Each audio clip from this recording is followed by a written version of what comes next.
This is the X-Zone Broadcast Network, broadcasting worldwide on broadcast affiliates and satellite program providers, including CNN Broadcast Network, Sirius Satellite Network, Star Media, Good News Radio Network, Angel Broadcast Network, Wiki Broadcast Network, and WPBN TV. For more information on the X-Zone Broadcast Network, visit us at www.xzbn.net.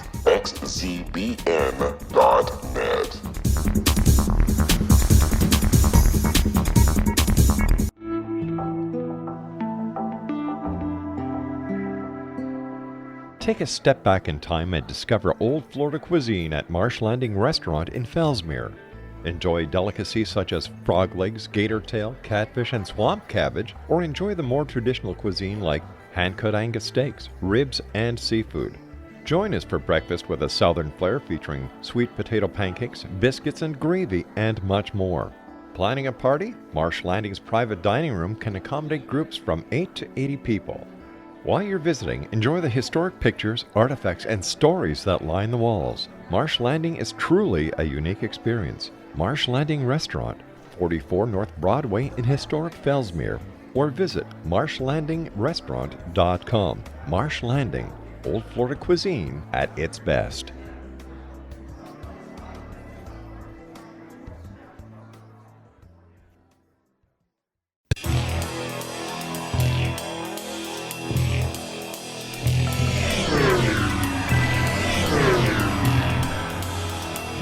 This is A Different Perspective with Kevin Randle. A retired U.S. Lieutenant Colonel, Kevin Randle has been studying UFOs for nearly 50 years. Kevin has investigated some of the most famous UFO cases in the world and has been consulted for dozens of documentaries about UFOs. Considered one of the leading experts into the Roswell UFO crash of 1947, Kevin has written more than 25 books about UFOs, including the recently published Roswell in the 21st Century. Now, here is the host of A Different Perspective, Kevin Randle.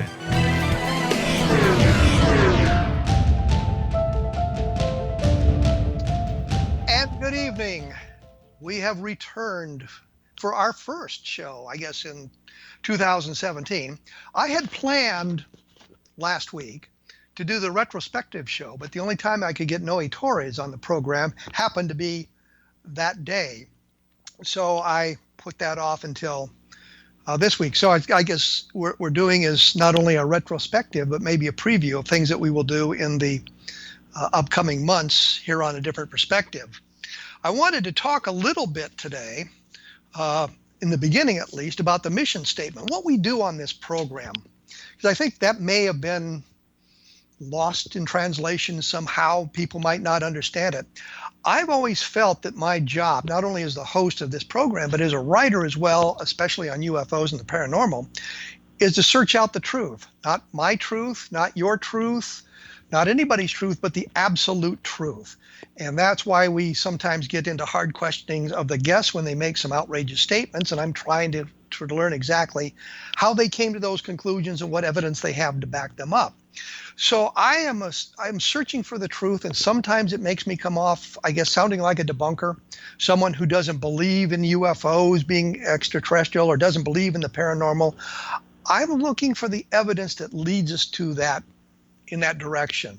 I think of it as looking for multiple chains of evidence. And by that I mean, not only do we have witness testimony, maybe we have some instrumentality involved, such as radar, maybe we have photographs, maybe they're landing traces with materials that can be analyzed in the laboratory, that sort of thing. So we bring all of that together and we look for alternative explanations. I think that some of the great UFO sightings in the past, and here I think of Chiles, Whitted, for example, and these were the two airline pilots back in 1948 who believed they'd seen a cigar-shaped craft with square windows whiz by the cockpit of their airplane. And it seemed inexplicable. I know back at the time of the sighting, the Air Force, the chief consultant, who happened to be Dr. Alan Hynek, had suggested maybe it was a meteor, a bolide. And everybody says, well, the pilots are used to seeing meteors at night and that sort of thing. But bolides are very bright meteors. And looking at YouTube, I saw what was called a meteor compilation. And what that was a whole bunch of meteor falls that had been recorded digitally, maybe some on videotape, but more so on the various digital media that are available today. You know, security cameras, dashboard cams, people out there with their video recorders at football games and all that sort of thing. And what struck me is as you looked at the meteor as it fell, and it was a big enough meteor and it was bright enough, it would begin to break up. And sometimes you would get the impression, if you just caught a glimpse of it, of a lighted cockpit and windows along a fuselage, because the human mind tends to group these things together, and so it was a perceived object behind it. I think Chiles Whitted, for example, got caught in that, and back in 1947, 1948, when this happened, we weren't that well aware of what was happening, what these things in the sky look like. In today's environment, of course, we have all these photographs, and I actually put some on my blog, stills from those meteor falls where you can see the idea of a lighted cockpit and square window. So I think, you know, some of the sightings like that are explained. We had another case in March, I believe, March of 1968, which was a satellite returning, and most people knew what it was, breaking up of the satellite as it re-entered the atmosphere. But a number of people reported a cigar-shaped craft with square windows on it, and this seemed to reinforce the idea that what Chiles Whitted had seen, the same sort of thing, something breaking up in the atmosphere with square windows on it. So that kind of set me to thinking about those sorts of things. But the real point here is, I think Chiles Whitted has been explained as a meteor, as a bolide. I think some other sightings like that can be explained in that fashion. So I think of my job is to kind of root out solutions for UFO sightings, if we can find some, and present cases that are, in today's environment, truly inexplicable, and see if we can't come to some consensus about what they may show, what they may be. And by doing so, I think we improve the science of ufology. We move it into a more scientific arena, something that is more important, more readily acceptable by the mainstream media and by the scientific community. And you know, I've explored this on my blog at www.kevinrandle.blogspot.com, so you can take a look at that. So when we come back in just a few seconds here, we'll be moving on into our year in review. So I will return with kind of a year in review in just a moment.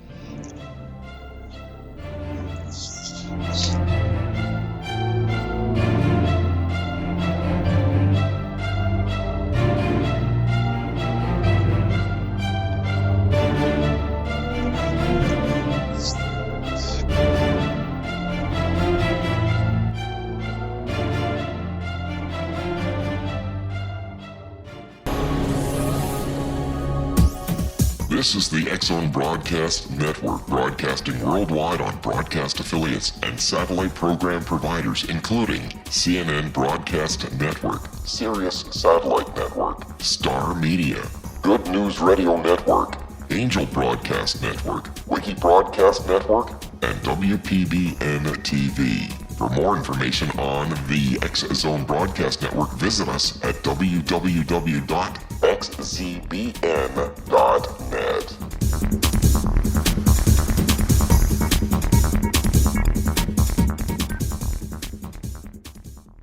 How would you like to be able to read other people's minds? Well, the next best thing is here. When you know how to read a person's name, you know how the person thinks, feels, and behaves. Each letter in our name holds a key to unlock our true essence. Our name contains both our gifts and challenges in this lifetime.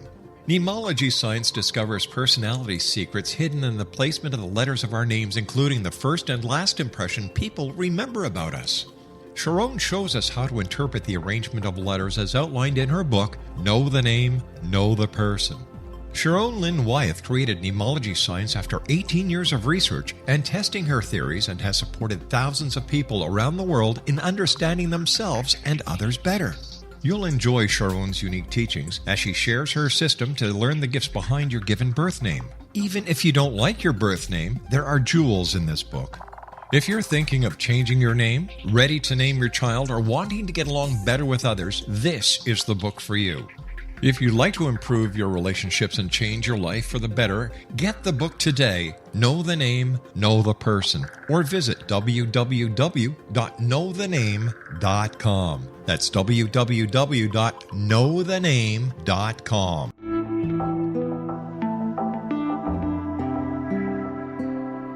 Take a step back in time and discover old Florida cuisine at Marsh Landing Restaurant in Fellsmere, Florida. Enjoy delicacies such as frog legs, gator tail, catfish, and swamp cabbage, or enjoy the more traditional cuisine such as hand-cut Angus steaks, ribs, and seafood. Join us for breakfast with a southern flair featuring sweet potato pancakes, biscuits and gravy, and much more. Planning a party?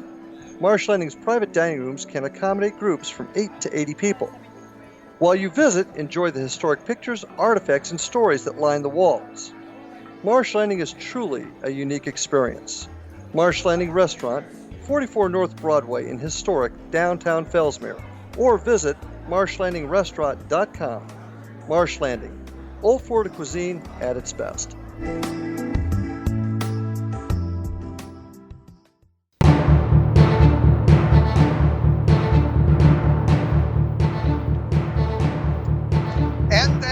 And as promised, we are now back. And I thought for this segment here, we'll take a look at the year in review. What we did in the last, actually 5 or 6 months that we've been doing this program, and what sort of information has come out. I think one of the most important topics we discussed, and we did it over a number of programs, which was the Socorro UFO landing case in New Mexico in 1964, the Lonnie Zamora case. And we had Ben Moss and Tony Angiola on the program talking about their investigation in the last 2 years of the Socorro case and what they had found. And during that conversation, they said a couple of things that I found somewhat provocative, somewhat interesting. And one was that I had always thought of the Zamora case as single witness. Lonnie Zamora saw the object, saw it land, saw the creature, saw it take off. That's it, no other witnesses. But in the discussion with them, they said that there were at least 3 other witnesses to the case, and they had called into the police station.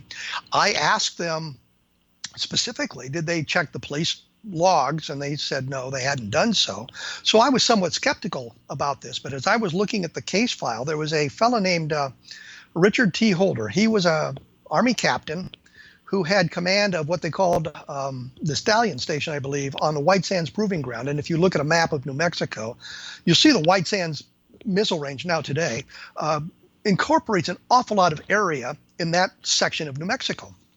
So he lived in Socorro, New Mexico, because it was actually closer for him to live in Socorro to where his duty station was than for him to live in Alamogordo, which is, I guess, more information than you probably wanted. Anyhow, Captain Holder had interviewed a number of people that very night in New Mexico. That very night, he had been called out by the FBI agent who asked not to be identified or not even mentioned that he was there. But in the course of his conversation with the radio dispatchers in the Socorro police station, he learned that 3 people had called in saying they had seen this blue flame in the sky or this thing in the sky that eventually was what Lonnie Zamora saw land.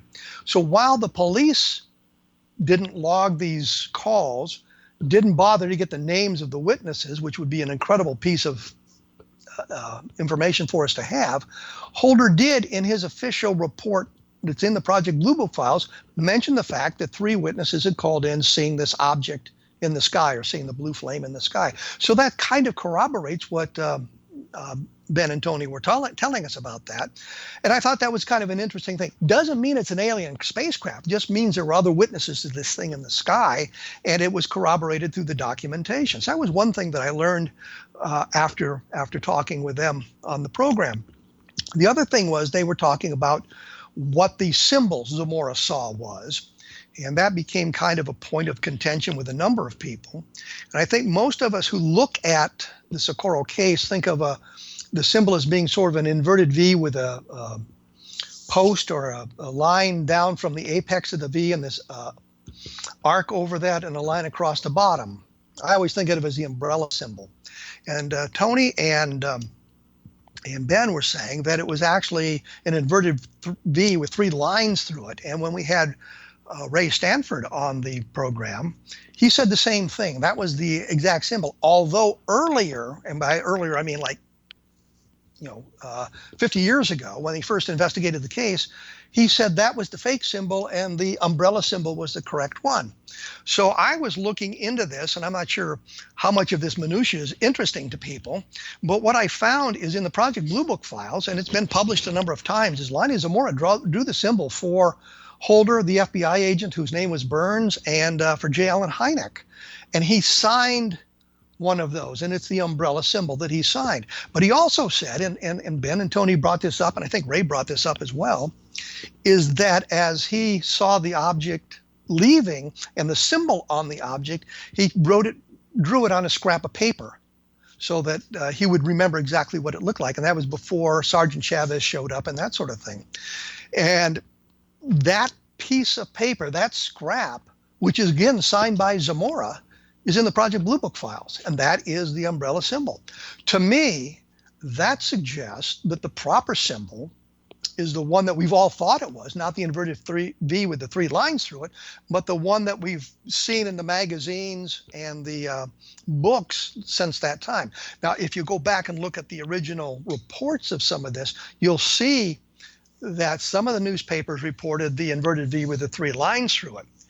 But Holder, I think it was, told Zamora not to reveal what the symbol was because their thinking was if somebody else came forward with a sighting and they said they'd seen the symbol and this fake symbol, this inverted V with the 3 lines through it, had been reported in the paper and that's what they had seen, then they would be able to discriminate between the real additional sightings and those that are kind of making up what they had seen. Holder told this to the Lorenzens. That would be Coral and Jim Lorenzen from the APRO, Aerial Phenomena Research Organization. And that was published in their APRO bulletin. And in the May issue of the 1964 issue, they have the inverted V, not the inverted V with the 3 lines, but the umbrella symbol in their APRO bulletin. So that to me kind of reinforces the idea that that's the proper symbol. And there's some contention, and I have discussed this since with Ben and briefly with Ray Sanford, and they're talking about how it is the inverted V with the 3 lines is the proper symbol. I think they're wrong on that point, and there's other documentation that supports that. The other thing that I thought was interesting is we had an opportunity to talk to a guy who'd been in Project Blue Book, one of the officers assigned by the Air Force to investigate UFOs. That was Carmon Marano. And we got to him through this Socorro case. But he turned out to be a really nice fella chatting about this. If you remember, this was the guy who had collected some of the materials as they were closing down Blue Book and they were going to be destroyed. Weren't classified documents. So he thought they should be preserved and took them home with him, several boxes of that stuff.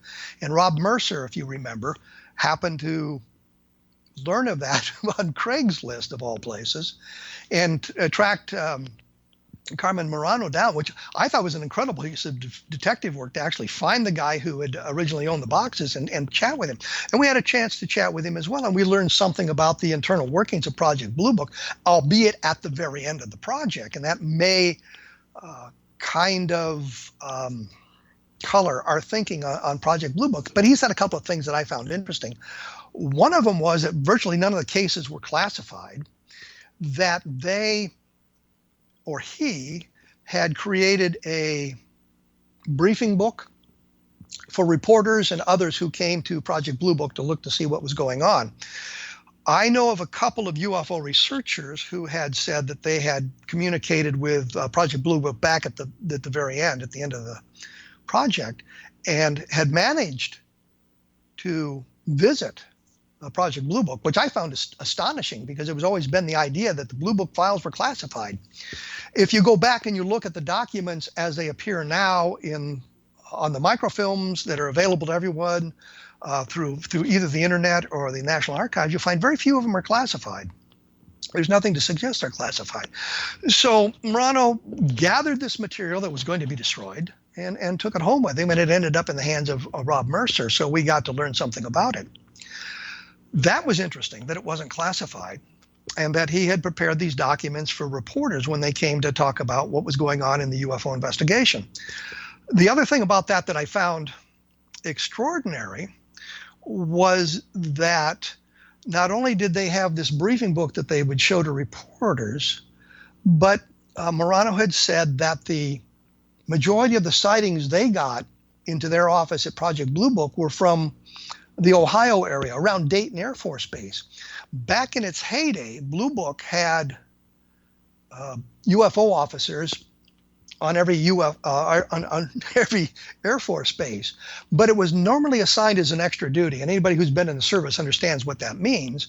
It's simply that you have your main function. In my case, for example, in Iraq, my main function was as an intelligence officer. I had the additional duty as the public affairs officer, simply because of my background of writing books and magazine articles and newspapers. They thought this would be a good extra duty for me to have. Normally in the military, these extra duties are assigned by someone who is either not in the meeting, so he ends up with the assignment, or he or she has said something that makes them think they have some expertise. Like, well, we got to have somebody ramrodding the painting of the buildings. And somebody says, I had my house painted once, and he gets the extra duty. He or she gets the extra duty. So the UFO officer was normally an extra duty, but their requirement was to investigate the UFOs and report these to Project Blue Book at Wright-Patterson Air Force Base. But according to Carmon Marano, that didn't happen toward the end. And I went back and I looked at the index.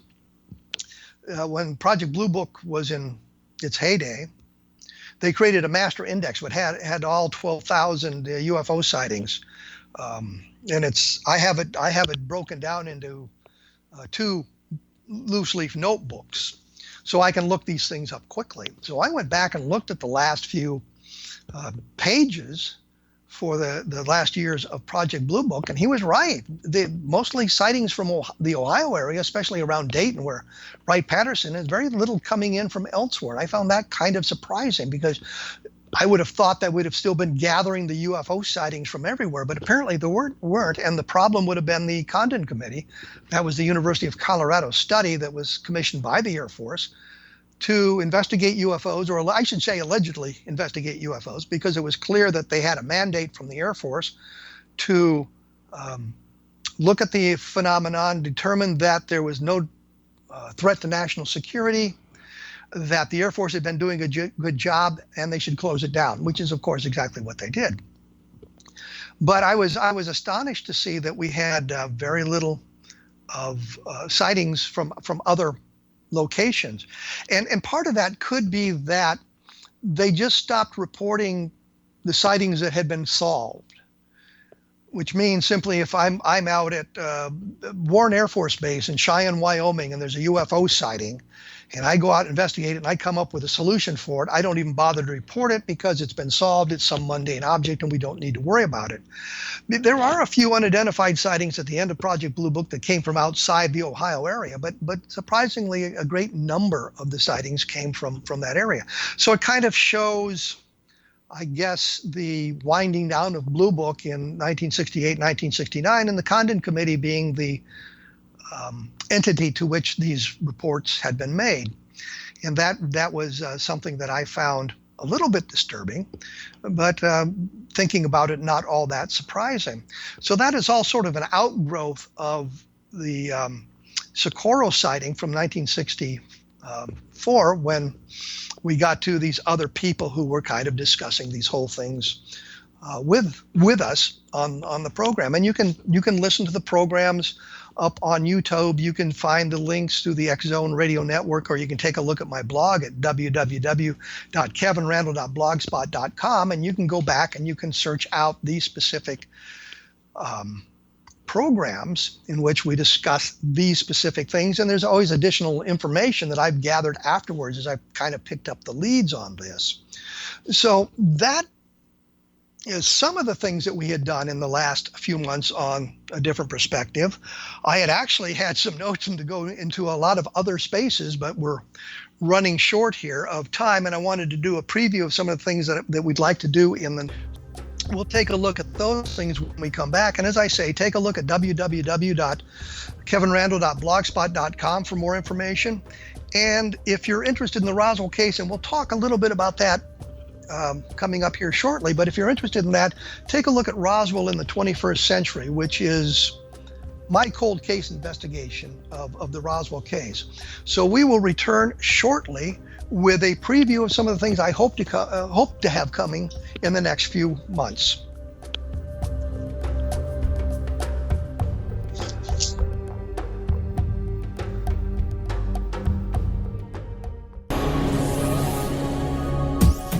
This is the X-Zone Broadcast Network, broadcasting worldwide on broadcast affiliates and satellite program providers, including CNN Broadcast Network, Sirius Satellite Network, Star Media, Good News Radio Network, Angel Broadcast Network, Wiki Broadcast Network, and WPBN TV. For more information on the X-Zone Broadcast Network, visit us at www.xzbn.net.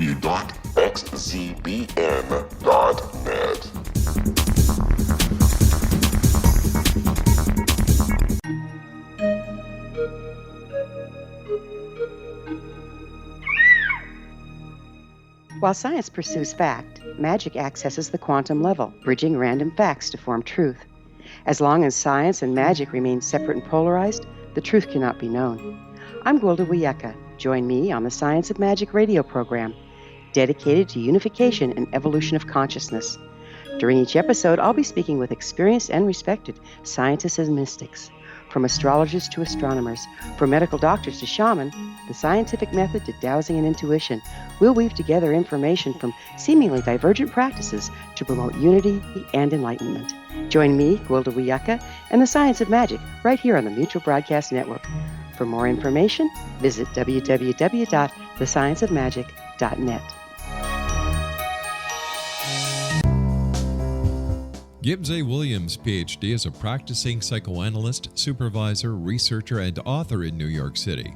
Much of his life has been dedicated to understanding nature and the uses of meaningful coincidences or synchronicities. His radical and original non-Jungian, non-mystical, non-magical theory of synchronicities illuminates much of the fog surrounding this challenging and perplexing topic. His ideas and manners are fresh, presented in a style that is both entertaining and highly informative. He is also an expert on crisis intervention, specially focused on violence reduction for the police and citizens, mastering anxiety, frustration, and stress without the use of medication, and effectively preventing and treating heroin addiction. Dr. Williams can be contacted at his email address at gwwilliamsny11@aol.com or visit his website at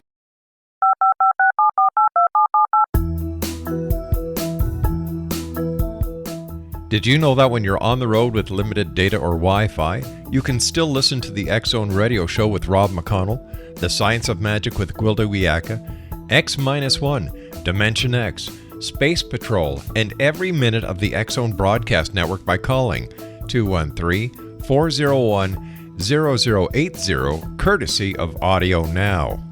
No smartphone, app, or internet needed. It saves your data plan and it's free if you have unlimited minutes. Call 213-401-0080 to listen on any phone, anytime, anywhere. Remember 213-401-0080 for the best of the paranormal, parapsychology, and sci-fi radio programming anywhere, 24/7, 365.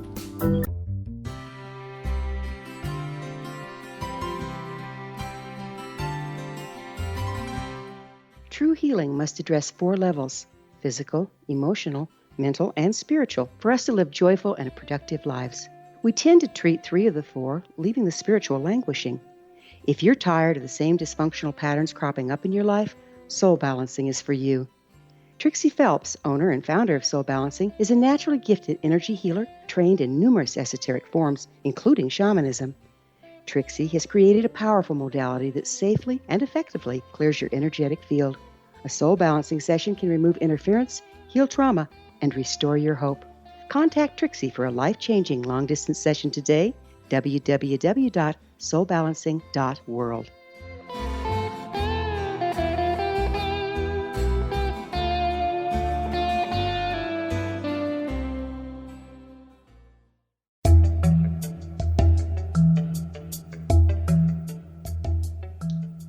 And as promised, I am back by myself to do a reflection of the last several months on the program and to look at the what we may be doing in the future. And of course, we will continue on with UFOs in the future.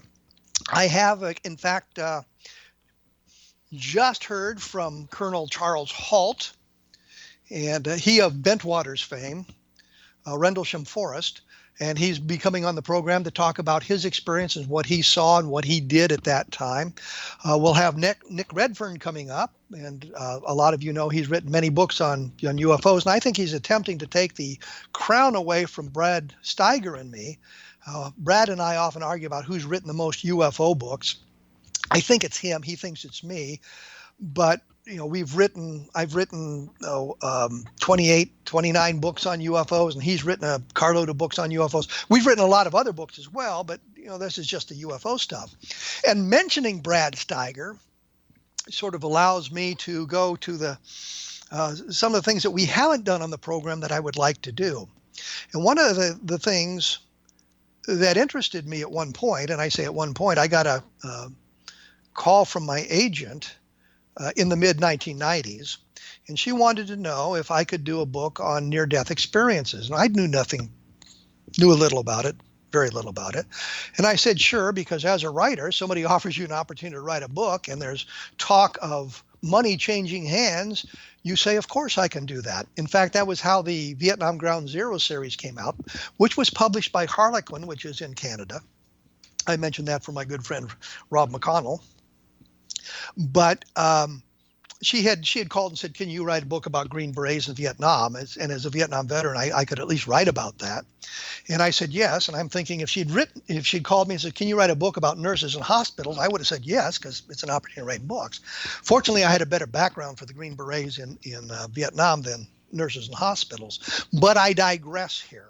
She had called and asked about a book on near-death experiences. And by near-death experiences, I don't mean how the mainstream media sort of co-opted it in the idea that a bullet passes close by you, you're in a car wreck that should have killed you, and that sort of thing.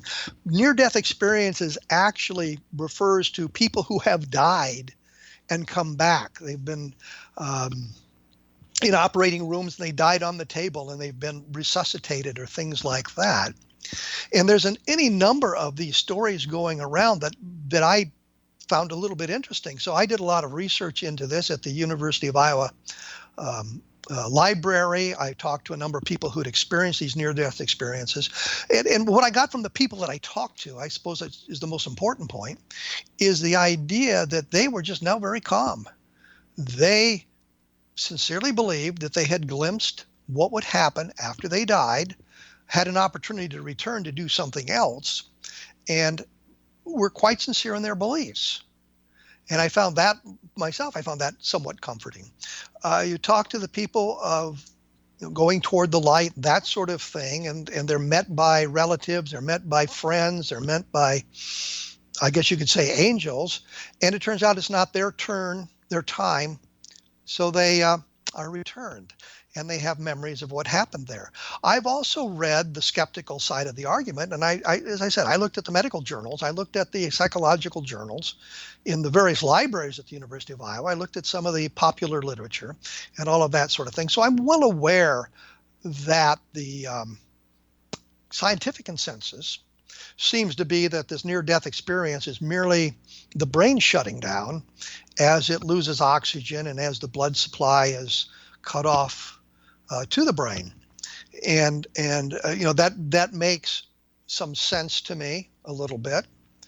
But there's always this element of the scientific community demanding evidence, and all they really have is what the people have related to them about what happened after they had allegedly died. And the one person talking about how he had now had a perspective from above his body, and he's watching the surgeons try to resuscitate him after he died on the table, and that sort of thing. So, I mean, it's a very perplexing question, and I certainly don't have an answer, but I'd done a book called To Touch the Light, I think it was. And in that book, I talked about a number of people I had interviewed who had these near-death experiences and what they had experienced then. But I also talked a little bit about the idea of past life regressions. And this is more worrisome than the near-death experiences, simply because the people who are normally gathering these stories are not well-educated. Well, I shouldn't say well-educated. That's not fair. Well-versed in what they're doing. And then oftentimes they use hypnosis to gather these things. And I remember one of the practitioners of this had a subject under hypnosis and trying to pull out a past life. And the subject was saying, well, I just don't remember things. I don't remember anything. And the practitioners got frustrated and said, well, just then make it up. I thought, this is not good. This suggests something about how these stories are gathered. But I talked to some others, and I think they're doing the best job they can. And there's some interesting stories of past lives, and you see how the idea has been attacked by the church, for example.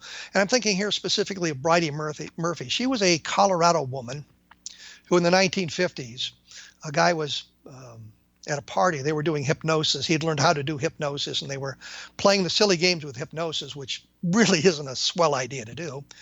And in the course of Bridie Murphy being regressed, she began to remember a life in Ireland in the mid 19th century. And so she was talking about things that she remembered and that sort of thing. And as they did some research, they found the things she was saying matched up with historical records that they could access. And in today's world, there is a internet. The internet allows you to access so much information that it's very simple to research these things at your keyboard. You don't have to go to libraries all over the world to gather the information. You do not have to leave your house. You can do it through the internet, depending on how good you are at using that. But she didn't have that opportunity. So some of the things that she said and some of the things she talked about were astonishingly accurate. Members of the clergy and a reporter, I think for the Denver Post, got a burr under the saddle against Bridie Murphy. So they were doing everything in their power to discredit the story. And I don't think they did a good job of it. They were saying, well, she had a housekeeper who had at one point had been from Ireland.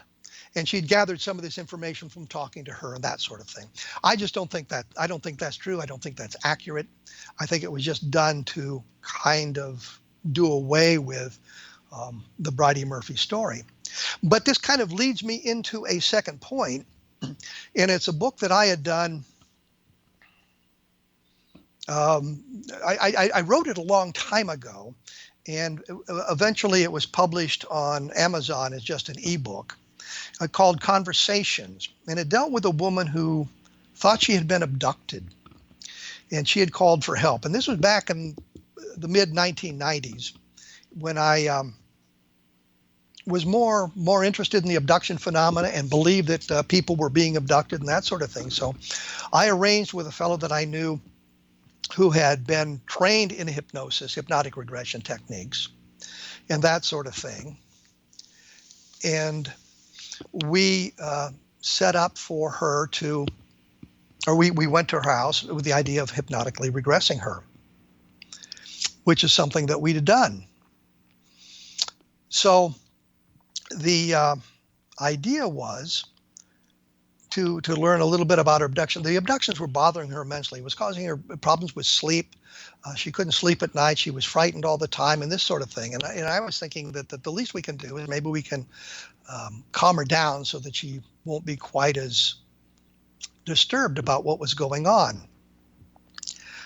In the course of the investigation, as we're asking the questions, and we're being very careful not to lead the witness. I mean, in hypnotic regression, it's very simple to lead the witness into believing something or telling you something that's just simply not true. So we were very careful not to do that and kind of asked questions that we didn't think would be leading her. It came out that she had a past life memory that went back into the 19th century, and she was describing some of the events that took place around the Jack the Ripper and how those things were going on. She wasn't claiming to be Jack the Ripper per se, but she was claiming kind of intimate knowledge of that. And as we quizzed her about other things, it seemed that she had this horrific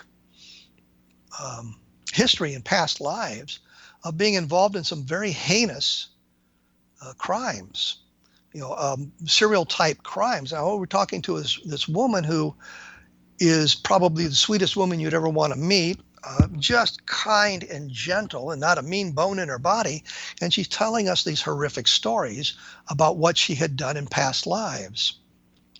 So in the course of doing research, we discovered that some of the things she was saying were accurate. We were able to find the stuff because we had access to the libraries. We had access to the information. I'm not sure how easy it would have been for her to access all this information given the timing of these events. We could do it more easily because we had a target we were looking for, and she's, I guess, out there kind of flailing away in the dark, so to speak. But the interesting thing about the book Conversations is we get to look at a history of serial killing, I guess, from this kind of a point of view that moves from some things done in the Middle Ages up to moving into the Black Dahlia killing in 1947. And I knew a lot about the Black Dahlia simply because it was 1947. And we're doing research into Roswell, and I'm seeing stories in the newspapers about the Black Dahlia. But what all of that suggested to me as I was doing the research was that this was the Black Dahlia was part of a number of serial crimes that the police didn't recognize as serial crimes simply because the victims were unknown, unrelated in some fashion. As we understand serial crime today, but in 1947, nobody understood what that was. So they weren't connecting these things, but I was seeing these things in the newspaper that seemed to be connected. And so we did a little bit of research into that, and all of this is outlined in the book Conversations. So that kind of intrigued me, so I put the whole thing together in a book. And again, the problem with this is we're dealing with the testimony of a single witness, the woman. She's under hypnotic regression. She's telling us the stories, and we're verifying some of the facts. Some of the things she told us we could not verify or seemed to be wrong, but it could have been a matter of perspective, if nothing else. So it was kind of an interesting book, and I was looking at that the other day, and I thought, this is kind of a fun read, even if you look at it as a work of fiction, which of course it's not meant to be, but even if you looked at it as a work of extremely interesting, if nothing else. So, that's something that I want to explore in the upcoming months, a little more on the paranormal as opposed to just UFOs, and look at some of this stuff as it's coming up. And you can see some of this, as I say, at the blog, www.kevinrandle.blogspot.com, and you can find the book Conversations on Amazon if you're interested in taking a look at what that has to say. When we come back, I'm going to talk a little bit about Roswell, and hopefully we'll be done with that topic for a long time. So stick around.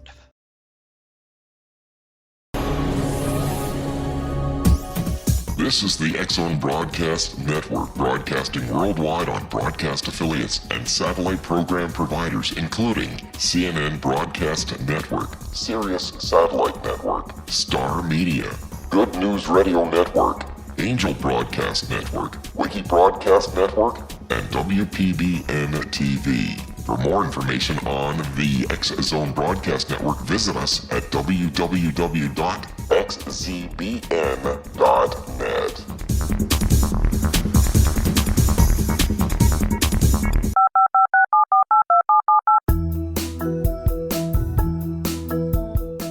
Did you know that when you're on the road with limited data or Wi-Fi, you can still listen to the X-Zone Radio Show with Rob McConnell, The Science of Magic with Gwilda Wiyaka, X-1, Dimension X, Space Patrol, and every minute of the X-Zone Broadcast Network by calling 213-401-0080, courtesy of Audio Now. No smartphone, app, or internet needed. It saves your data plan and it's free if you have unlimited minutes. Call 213-401-0080 to listen on any phone, anytime, anywhere. Remember 213-401-0080 for the best of the paranormal, parapsychology, and sci-fi radio programming anywhere, 24/7, 365.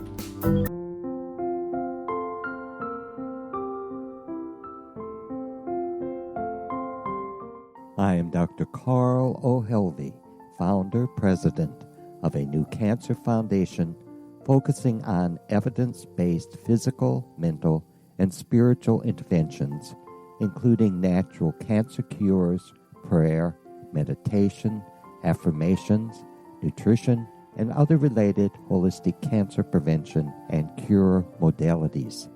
These are used in cancer education, research, and financing care.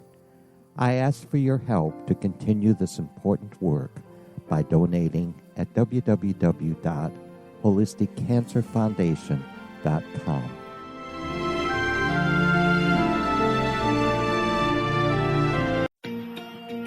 Wouldn't you love to know the secret to everything? Well then, meet Dr. Kimberly McGeorge and her cutting-edge breakthrough knowledge that combines science with possibility. Dr. Kimberly brings real-life answers and healing to those open to alternative solutions. She teaches solution-based programs and classes that will change all areas of your life forever. Specializing in conscious creation, intuitive readings, and energy medicine, you can rapidly shift health, relationships, business, and money in abundance challenges quickly. Receive her best-selling book, Secret to Everything, at no cost by going to secrettoeverything.com/X-Zone. That's right, transformation can start now. Just go to secrettoeverything.com/X-Zone and receive Dr. Kimberly's book for free. Little children aren't the only ones afraid of the dark.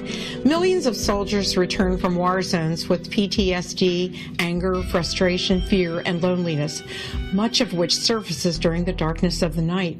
You have the chance to change the lives of these American heroes. Songs and Stories for Soldiers.us provides free MP3 players for these men and women. With a list of 3 million songs in 16 different styles, 100,000 audiobooks, and 30,000 old-time radio programs, every veteran can find something to soothe and comfort them at no cost. All our players contain an 8-hour audio program designed to help veterans fall asleep. With 1,500 plus vets now participating, it's our goal to deliver 10,000 audio players this year. Go to our website at songsandstoriesforsoldiers.us. Help us help a veteran make it through the night. You're listening to the X-Zone Broadcast Network, www.xzbn.net.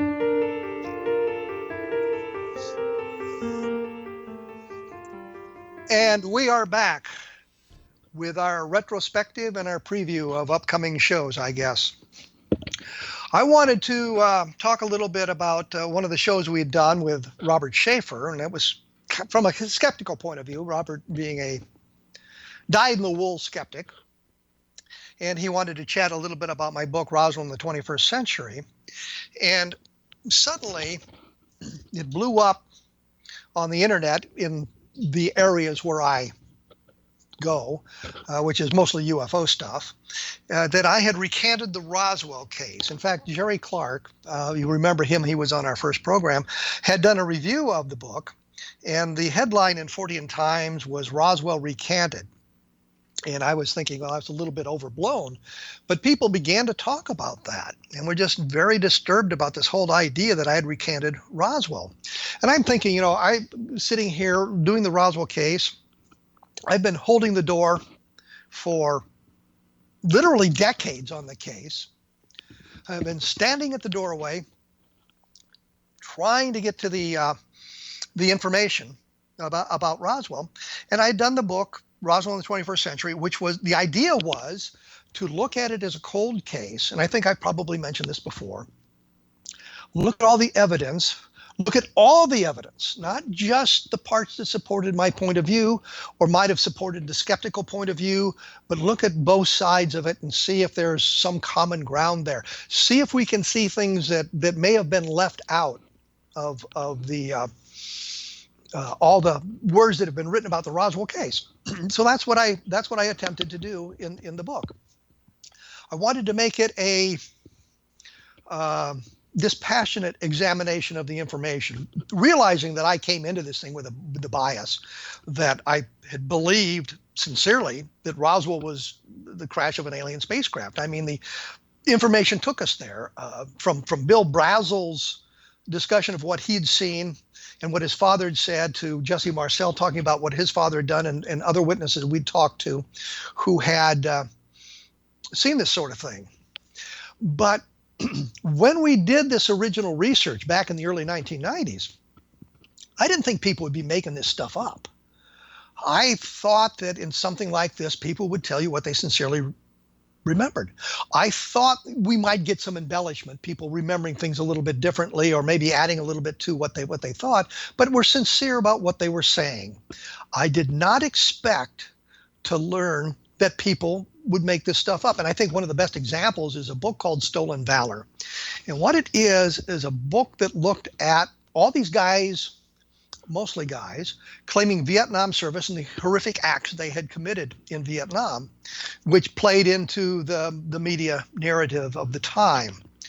And what we find is a lot of these guys were lying about it.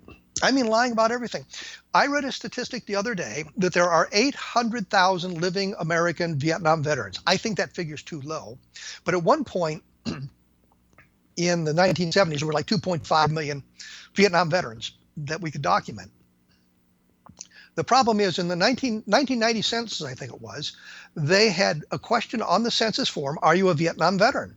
Now remember, there are 2.5 million Vietnam veterans. 13 million people said yes. 11 million of those guys are lying about it. Why would you lie on a census form? The point of this is people will plug themselves into anything to get their 15 minutes of fame, or their 10 minutes in the spotlight. And money means nothing to them about that. It is something that they do. And so as I'm looking at the Roswell witnesses, I'm discovering things that are quite disturbing. Some of it is unintentional. There's a story about a guy named Neely, I think it is, or Newley, who claimed that in November of 1947, he'd seen the escape pod from the Roswell craft. And he gave this information to Don Schmidt and Tom Carey, and they reported it in his book. And he says that he was at this B-29, and he had the proper credentials, and an MP came by and threw him out of the hangar off the flight line.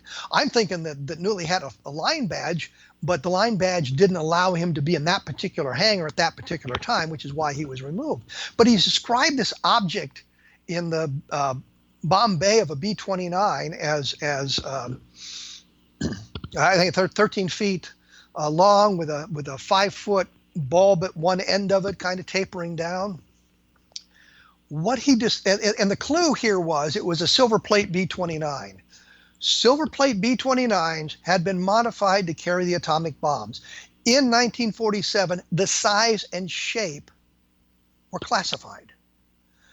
Newley wasn't supposed to be in that place, so he was thrown out properly. But what he described was the MK3 atomic bomb. And you can go now on the internet and type in MK3 atomic bomb, and you'll see exactly what it looks like. His description matches that.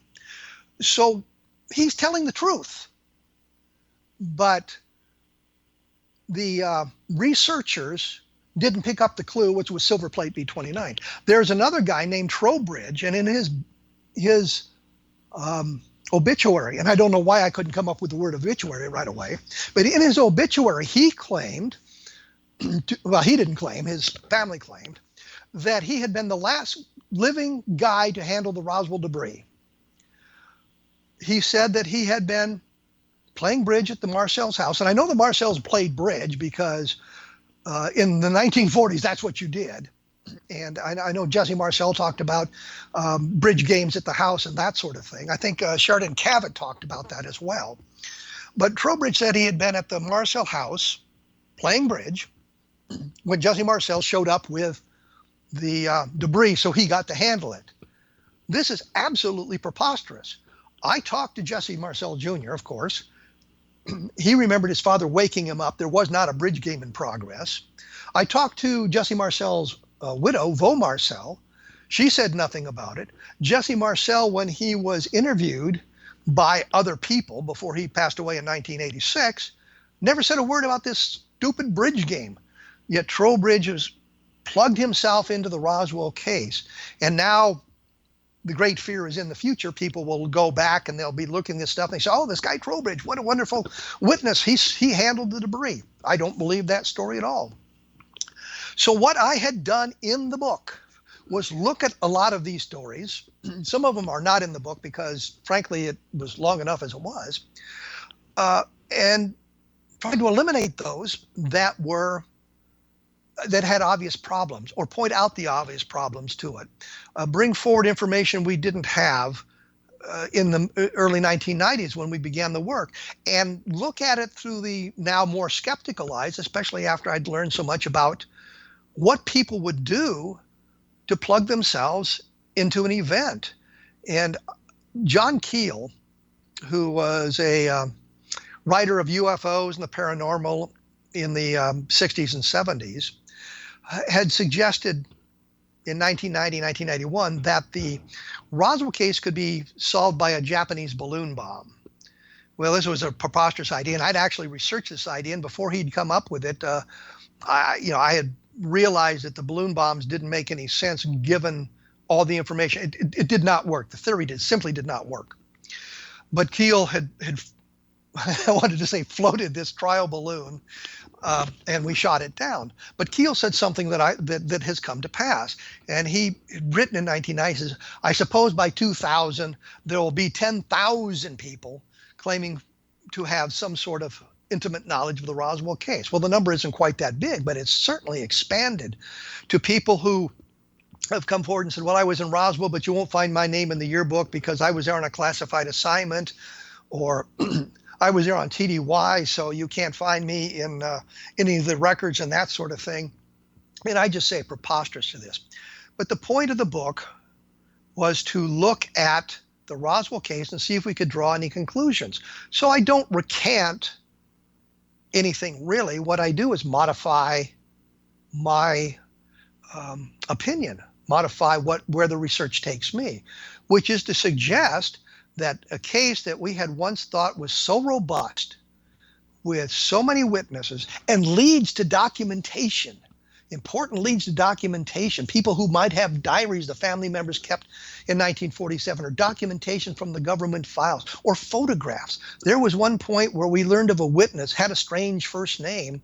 The person who told me about him wouldn't tell me the last name, but he literally had pictures taken at the crash site. But the name was strange enough. I went to the county tax assessor and I said, can you sort your computer by first name? He said, yeah. And they did. There were three things that came up. Two of them were businesses, and the other one was an older guy's name who clearly could have been the right person. So we went and talked to him, and he had absolutely no knowledge of this. But the point is, I mean, we were doing that sort of thing, and I believed that we would come up with this sort of evidence. Unfortunately, looking at it, the information just is not as robust as we would like it to be. And we were left with, I am left with, looking at this whole thing, that we can't prove it was extraterrestrial. We can tell you what it isn't to a great degree of certainty. We can say it was not a crash of a B-29 or an aircraft or an experimental aircraft, because the Air Force looked at that and said, no, it's not that. We looked at a lot of different explanations, things off White Sands, inadvertent dropping of an atomic bomb, that sort of thing. We just couldn't come up with a good explanation. I couldn't come up with a good explanation. So the point of all of this is the Roswell book, I think, tells us something about the case, many things about the case that weren't published before. So I'm looking at it as if I have to hold the door on the Roswell case a little bit open. So that kind of gives you an idea of where we're going in the future, where we've been in the past, and some of the things that are of interest to me.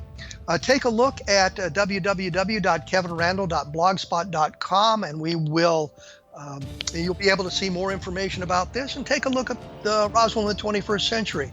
And we will be back next week with an exciting guest, so you don't have to listen to me this long. So we will see you in 167 hours.